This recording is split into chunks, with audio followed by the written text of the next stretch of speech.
Hello, my name is Mohammed Shafadusan Sayed. This is my video submission for PM 6030 Optimizing Project Management Teams at St. Francis College. Today, I'll be covering the four temperament types, which is how to effectively manage someone with my temperament, two ways to foster teamwork in meetings, and how to handle negative emotions in workplace. So let's get started. The first question is, which of the four temperament types am I?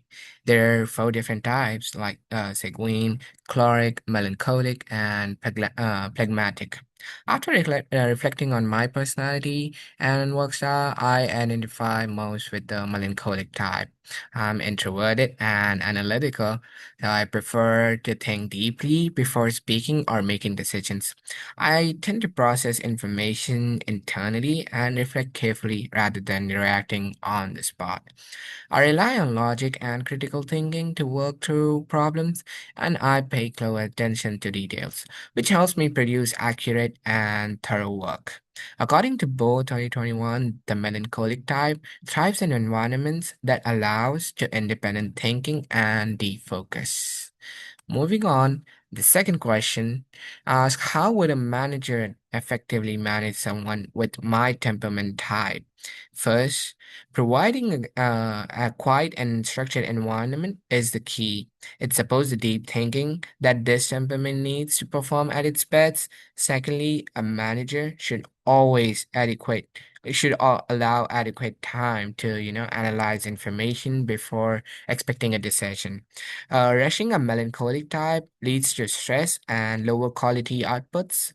Third, feedback should always be delivered privately and constructively. Public criticism can be especially discouraging for this personality. And fourth, offering independence while remaining available for guidance strikes the right balance. Too much micromanagement shifts the performance, while full isolation can be unsupported. Moving on to the third question asks, what describes two ways a manager can foster teamwork during a meeting? The first strategy is encouraging open dialogue. When team members feel safe to share ideas without fear of judgment, the group produces better outcomes. A manager can set this tone by effectively welcoming different perspectives and making sure no single voice dominates. According to the government Quintilla and colleagues, combining transforming brainstorming techniques with an open discussion promotes both effective creativity and collaboration. The second strong strategy is assigning roles based on individual strengths. When each person has a defined role that plays to their abilities, meetings become more focused and everyone feels accountable. This sense of ownership deepens each person's commitment to the team's shared goal. The fourth question asks me to reflect on a time when my negative emotions got the best of me and how could I improve next time? During a group project, I became frustrated with what felt like an equal contribution, and I was putting in significantly more effort than others, and it wasn't being acknowledged.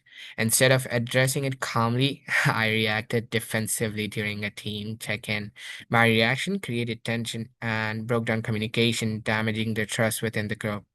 Did I regret it? Absolutely. As Lee and colleagues note that emotional outbursts damage trust and make it much more harder to resolve concerns constructively, and that was exactly my experience. The outbursts escalated the conflict rather than solving the underlying issue. The strategy I would use next time in emotional regulation, specifically pausing and using deep breathing before responding or taking even a few seconds to reset would have helped me approach the conversation from a calmer, more solution focused place. To wrap up, This week's material reinforced how important self-awareness is in professional settings. Understanding my melancholic temperament helps me recognize how I work best and how I can collaborate more effectively with others. Knowing how to manage negative emotions and having a concrete strategy like emotional regulation gives me a tool I can actually use next time when the conflict arises.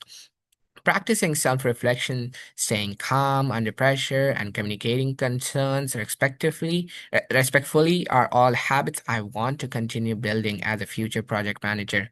Managing our emotions and understanding those around us are truly foundational skills in any team environment. Thank you for watching, and here are the references.